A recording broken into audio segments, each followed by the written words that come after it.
Olá, meu nome é Yasmin Hayami Moraes Sakamoto e o trabalho é sobre a geração e quantificação de biogás proveniente de biodigestor em uma escola de pequeno porte e o outro autor é o professor Jonathan Barbosa da Silva.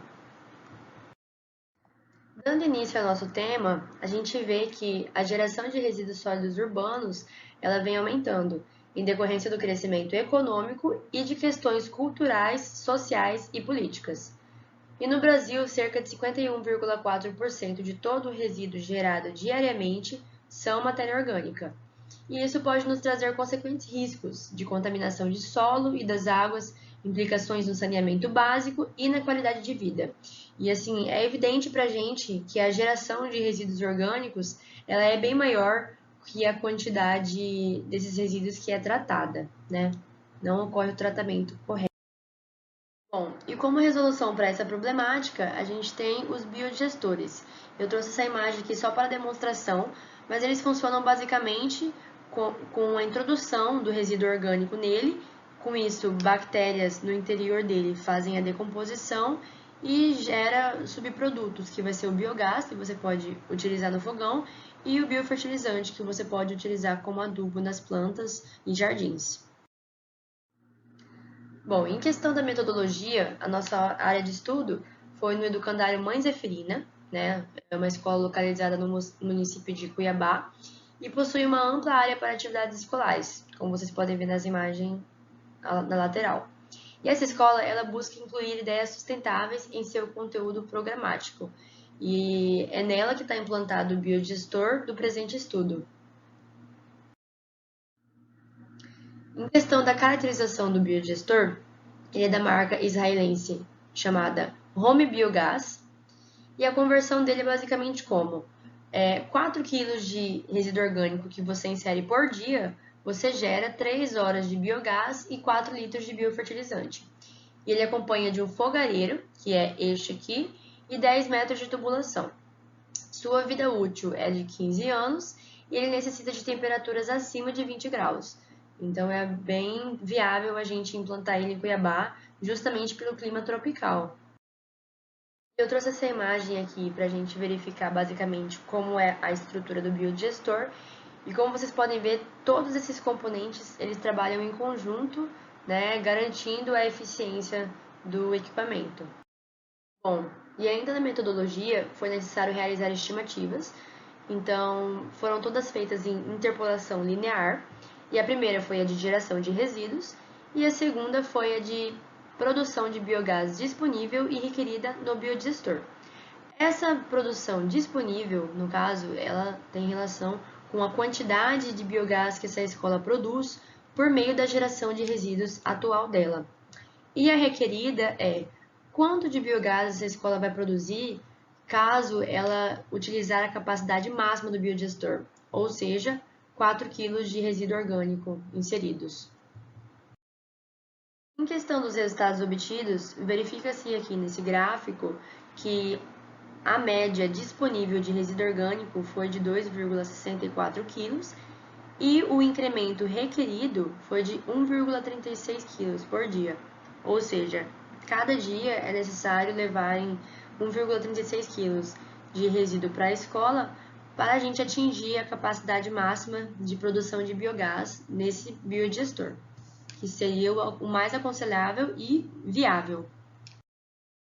Já na estimativa de produção de biogás, a gente verifica que o biogás disponível ele era relativamente baixo, com 4,55 metros cúbicos de produção, porém, quando há o incremento de resíduos, ele vai para essa média aqui de 7,43 metros cúbicos de produção, aumentando significativamente aí e melhorando a produção e armazenamento de gás nessa escola.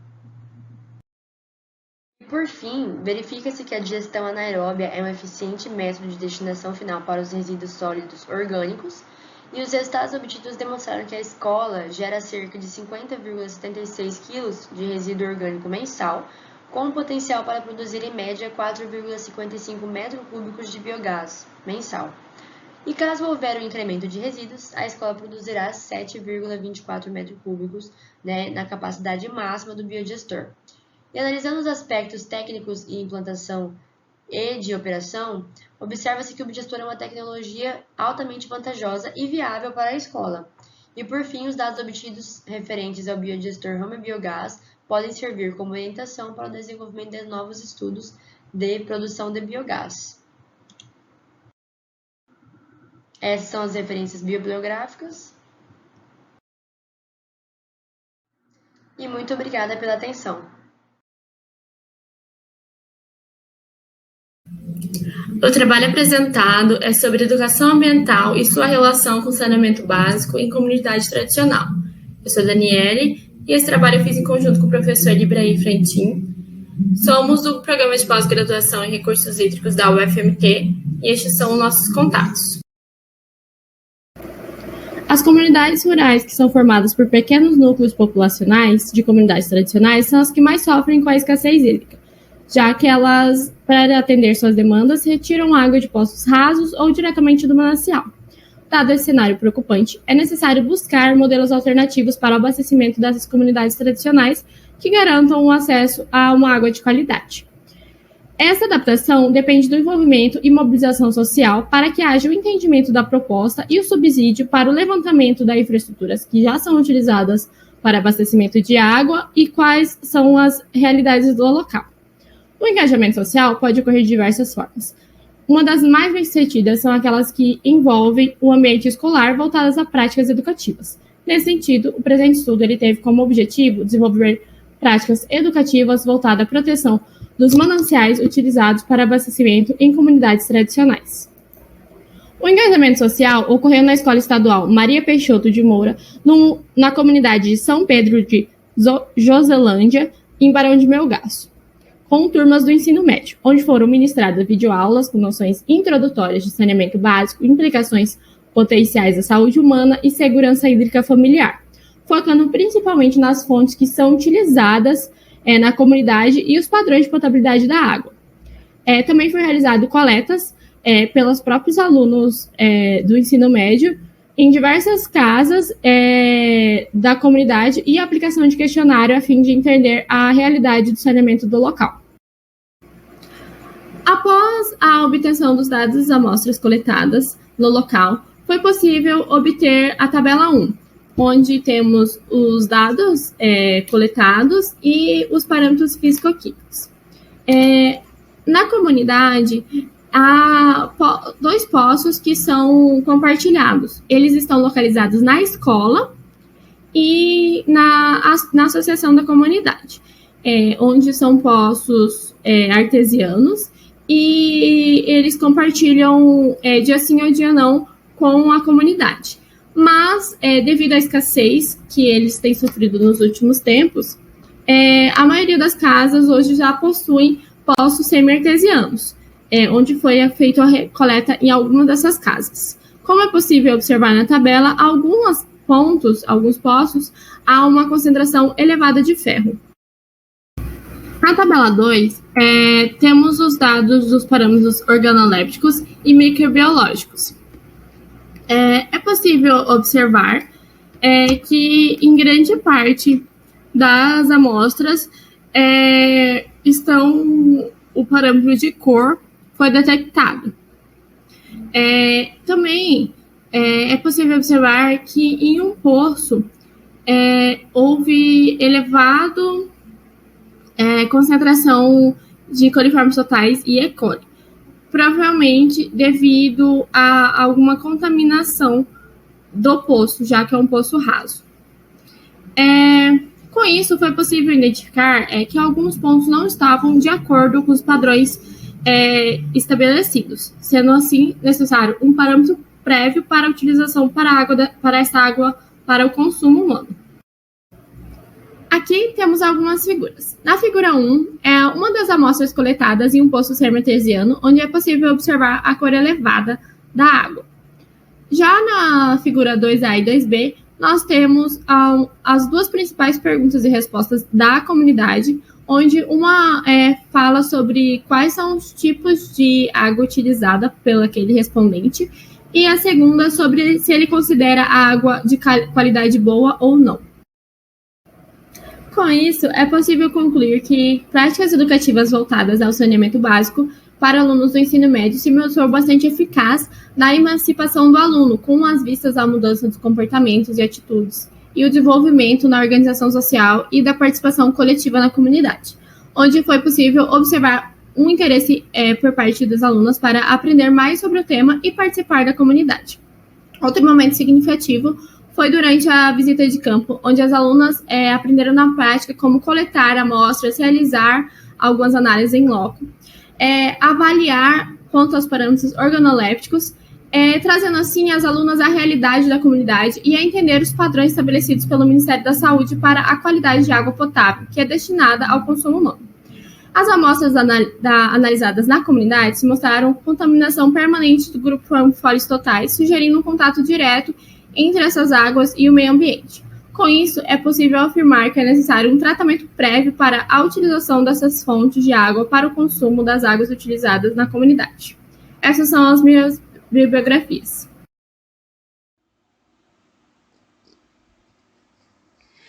Olá, eu me chamo Raquel Vasconcelos de Oliveira, sou graduanda da Engenharia Sanitária e Ambiental da UFMT e o meu trabalho fala referente à variabilidade da eficiência do tratamento eletroquímico de efluentes em função da voltagem.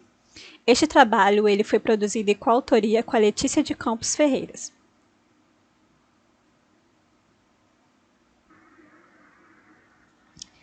A eletrocoagulação e flotação é o processo de remoção de poluentes presente em efluentes, onde ocorre a aplicação de uma corrente elétrica aos eletrodos de sacrifício dentro do reator, onde a corrente produz um agente coagulante dos íons metálicos e bolhas de gás, que coagulam com o poluente, permitindo a remoção mais fácil do mesmo, por sedimentação e flotação. É o processo mostrado na figura em questão.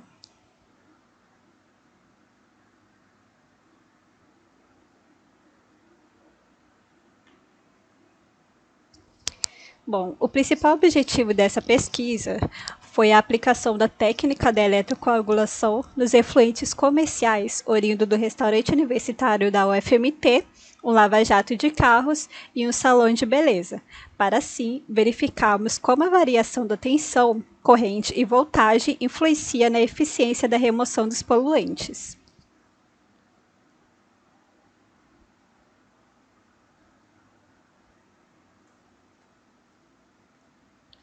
Temos aqui a representação do reator eletrolítico desenvolvido para o ensaio. Ele é composto por um becker de vidro, 2 eletrodos de alumínio e uma fonte de corrente contínua, onde foi aplicado um tempo de detenção hidráulico de 5, 10, 15 e 20 minutos, variando a tensão e corrente entre 6 e 9 volts.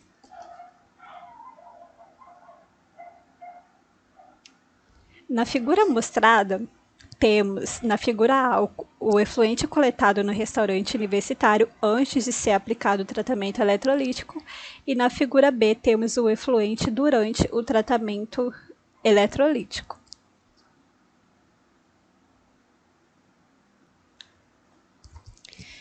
Quanto aos resultados obtidos, no restaurante universitário, o tratamento atingiu a eficiência de remoção de 89% da turbidez, quando aplicado uma voltagem de 9 volts, com um tempo de exposição de 15 minutos. Quanto à DQO, ela obteve uma eficiência de remoção de 95%, com 5 minutos de exposição e voltagem aplicada de 6 volts.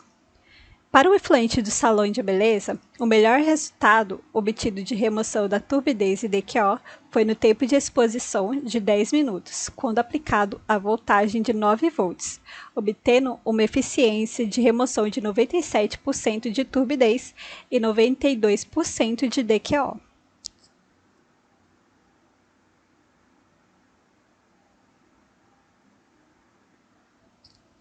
Quanto ao efluente do lava-jato, a eficiência obtida foi de 79% de remoção da turbidez e 50% de remoção da DQO, quando aplicado tempo de exposição de 20 minutos e uma corrente de 0,35 A.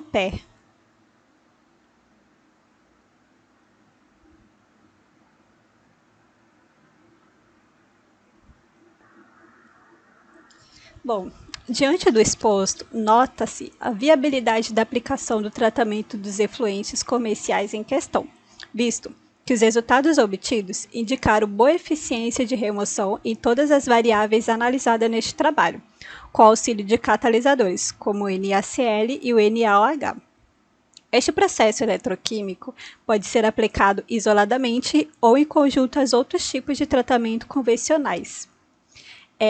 Esse tipo de tratamento é uma tecnologia barata, pode ser automatizada, não necessitando de mão de obra sempre presente, e além disso, a geração de lodo residual é baixa em relação ao tratamento biológico, além de possuir uma facilidade de transporte maior do tratamento. Temos aqui algumas referências bibliográficas utilizadas no trabalho. E muito obrigada. Olá, me chamo Felipe Lúcio Duda Matos, faço mestrado em recursos hídricos pela UFMT, sob orientação da professora doutora Danila Soares Caixeta, professor Jonathan Barbosa da Silva. Meu tema é detritos plásticos em poços profundos. Sobre plásticos, devemos falar que a produção no mundo, no Brasil, tem um aumento exponencial desde a década de 50, onde eram produzidos 2 milhões de toneladas por ano, e já esses números saltaram para 359 milhões de toneladas. Nosso país é um dos 4 maiores produtores de resíduos plásticos. Aliada à má gestão de resíduos sólidos e os descartes incorretos, vem causando grandes danos ao meio ambiente. Quanto à classificação dos plásticos, esses macroplásticos, quando lançados no ambiente, eles podem ser fragmentados em polímeros de tamanhos menores, onde autores têm tentado convencionar sobre tamanhos, chamando-os de macroplásticos, mesoplásticos, microplásticos e nanoplásticos. Os microplásticos estariam na faixa de menores que 5 milímetros e maiores que 1 micrômetro. A classificação dos microplásticos também pode ser por formas de microesferas, fragmentos ou fibras. Quanto à relação deles no meio ambiente, eles estão em todos os locais, desde solo, ar e ambientes aquáticos. Diversos estudos têm demonstrado, tanto em área agrícola, na atmosfera, em lixos eletrônicos ou próprios lagos, a presença de microplásticos.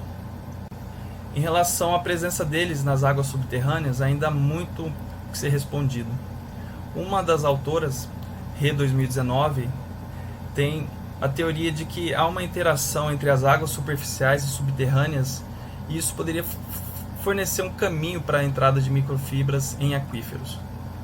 O objetivo geral desse estudo é de identificar e quantificar a presença de microplásticos em águas subterrâneas de área urbana, e o objetivo específico é de identificar e quantificar microplásticos em poços tubulares selecionados. A metodologia, essa pesquisa foi desenvolvida na região urbana do município de Cuiabá, onde foram selecionados aleatoriamente 11 pontos de coletas. Para quantificação e qualificação, o procedimento para coleta, 500 litros de água foram filtradas. Com isso, os microplásticos ficam retidos na peneira. A peneira utilizada foi de 63 micrômetros. Após isso, é feita com auxílio de água destilada, é passado o conteúdo filtrado para frascos com solução salina. Ao todo, em cada ponto, cada poço, terei 5 frascos que, ao serem tratados no laboratório, eu vou transferir esse conteúdo para placas de Petri, onde com o auxílio novamente da peneira, eu faço essa transferência e com isso poderia analisar no estereoscópio para poder classificar os microplásticos por tipo e cor. Em relação aos resultados e discussão, foi encontrado fibras transparentes, na maioria, um fragmento, uma fibra vermelha e 2 tufos de fibra transparente, dentre esses 11 poços. Os resultados em relação ao teste estatístico de Kruskal-Wallis para os tipos de microplástico mostrou que houve uma diferença estatística entre as medianas das tipologias de microplástico dos grupos fibra transparente, fragmento, fibra vermelha. Em relação a esse teste estatístico, concluiu-se que houve essa diferença quantitativa ao se comparar fibra transparente com todas as demais formas, mas ao se comparar as demais formas entre si, não houve diferença estatística entre as medianas. Literatura indica que As possíveis fontes de inserção pode ser talvez pela abrasão de materiais utilizados no poço, que geralmente tem tubos e conexões de PVC, ou a própria intrusão de poluentes nos aquíferos. Nossa legislação brasileira, as CONAMAs, portarias de consolidação, precisam avançar, pois elas ainda não apresentam padrões quantitativos e qualitativos em relação a essas micropartículas plásticas. Bem como a maioria dos poços subterrâneos e estação de tratamento de água ainda não estão preparados com tecnologias para a remoção desses detritos plásticos. Assim, recomendamos que haja o desenvolvimento de mais tecnologias no tratamento e remoção dessas partículas plásticas, bem como a necessidade de substituir materiais que liberem microplásticos em processos, além de criar padrões com limites de referência e realização de monitoramento. Em relação às referências bibliográficas, elenquei algumas e gostaria de agradecer a participação no evento. Olá, meu nome é William Eduardo Ferreira e eu vou apresentar o trabalho cujo título é Análise e Elaboração de Medidas Mitigadoras acerca do desabastecimento de água no município de Várzea Grande. Tem como orientadora a doutora Thaís Xavier de Mello. Região Metropolitana de Mato Grosso é composta pelos municípios de Cuiabá e Várzea Grande, os quais são divididos pelo rio Cuiabá. A cidade de Várzea Grande possui aproximadamente 290 mil habitantes, o que a classifica como uma cidade de médio porte em termos de população. Essa cidade de médio porte apresenta alguns problemas estruturais, o que levam a ter problemas acerca de falta d'água. Essa falta d'água possui uma perda aproximada por volta de 38,45%. E essas perdas podem ser divididas em perdas reais e comerciais, em que as perdas reais são as perdas inerentes a qualquer sistema, como, por exemplo, as perdas em conexões das tubulações, das adutoras, entre outras conexões que você tem no sistema de abastecimento. E as perdas comerciais são as perdas mais ligadas ao faturamento, em que você tem problemas como ligações clandestinas, adulterações de hidrômetro, e em que a gente tem o objetivo de analisar e elaborar um diagnóstico da situação atual do abastecimento do município de Várzea Grande e as possíveis soluções e medidas mitigadoras para os problemas de falta d'água no município. Esse trabalho se dá no Departamento de Água e Esgoto de Várzea Grande, através da análise das ordens de serviço por falta d'água, referentes ao bairro Paiaguás, em que esse bairro foi escolhido por ser um dos mais representativos quando se trata desse problema. E dessas ordens de serviço, a gente coletou informações de endereço, telefone e data, com o propósito de mapear as reclamações e poder identificar se há alguma deficiência pontual no sistema e se há recorrência dos chamados. Além da verificação da vazão de chegada na adutora principal, obtida diretamente da adutora de abastecimento do bairro, desprezando os coeficientes K1 e K2. O intuito aqui é verificar se há um déficit de vazão, então a gente pega e analisa a vazão de chegada na entrada do bairro e vai ser comparada a demanda de água do bairro através do per capita, população, e por isso despreza-se os coeficientes K1 e K2, porque eles são coeficientes de consumo de ETA e coeficiente de pico. Resultados esperados, a gente tem que o conhecimento das condições do sistema de abastecimento de água é imprescindível para uma boa distribuição desse recurso. Entretanto, não é o que tem ocorrido nos últimos anos no DAI, pois foram feitas apenas extensões de rede e instalações de registros, sem as análises e cálculos os quais são indispensáveis para qualquer sistema de abastecimento. Então, o que acontece? A gente tem dois grandes problemas, porque a extensão de rede, o que ela nos traz? Ela nos traz, sem uma aplicação técnica de aumento de produção de água, ela vai levar ao não atendimento daquela região, por falta de água. E a instalação de registros vai trazer o problema da intermitência, fazendo com que o que ocorre no bairro e ao longo da cidade também, alguns setores que ficam até 2 dias sem água, fazendo com que muitas vezes até exija de parte da população aumentar a ter mais reservatórios. Espera-se encontrar as principais falhas no sistema de abastecimento de água, como o déficit de vazão, se deve a vazão fornecida ser a mesma nos últimos anos, não acompanhando o crescimento populacional. Por fim, a inadimplência dos consumidores, conciliada à falta de fiscalização, pode ter prejudicado a gestão dessa empresa nos últimos anos. E essa falta de fiscalização vai gerar a diminuição de recursos. E sem esses recursos, não há condições de ampliar e aperfeiçoar o sistema, o que é indispensável quando você visa a universalização do atendimento.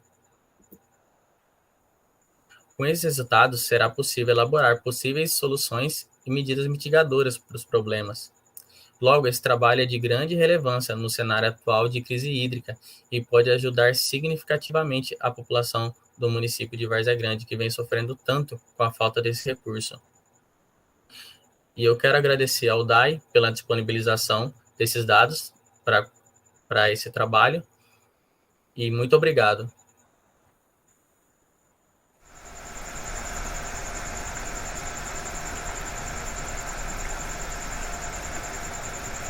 Olá a todos, meu nome é Kennifer Leite, aluna do programa de pós-graduação em recursos hídricos.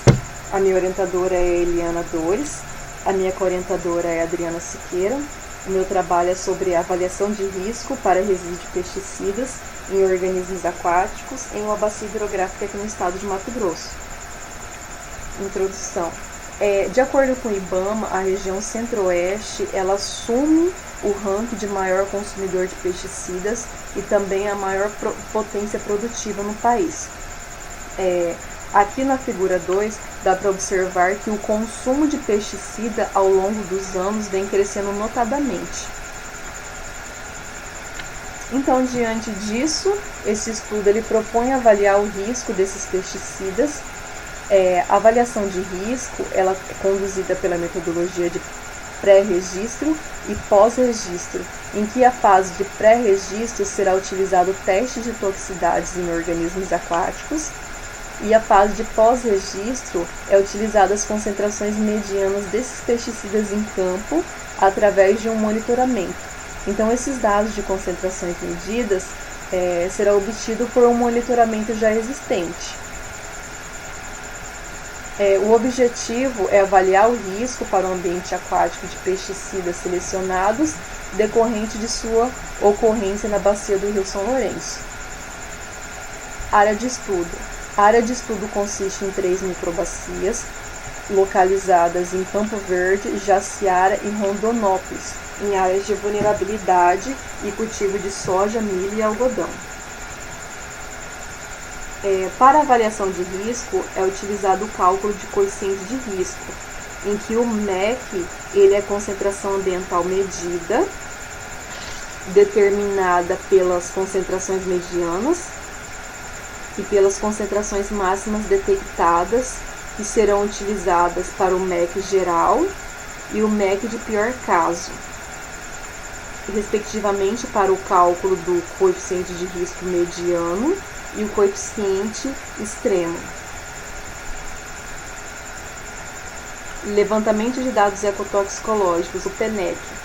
O PENEC ele será levantado em base de dados, em que será obtido os valores de NOEC, que é a concentração de efeito não observado, que não produz efeitos a organismos aquáticos a longo prazo, ou o CL50, que é a concentração letal de 50%, ou seja, uma concentração administrada que causa a morte de 50% dos organismos de estudo. O CL50 seria um estudo de curto prazo. Aqui o banco de dados e o PAC será utilizado. Então, o PENEC ele é a concentração prevista que não produz um efeito aos organismos aquáticos, que será utilizado o NOEC e o CL50. Esses valores, a partir desses dados, será aplicado o fator de segurança, será dividido por um fator de segurança. Esse fator de avaliação, ele depende da disponibilidade de casos. Então, se tiver pelo menos um LC50 para um dos 3 níveis tróficos, será utilizado o valor de avaliação 1000.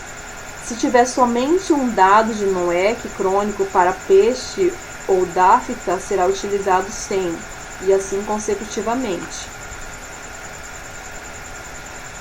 Resultados esperados. Então, desse trabalho, espera-se a caracterização da existência ou não de um risco para os organismos aquáticos, fortalecer as atividades de risco aquático, evidenciar a problemática da utilização de pesticidas e o conhecimento do estado químico em compartimento aquático e as pressões sofridas por esses organismos. Obrigada. Minhas referências bibliográficas.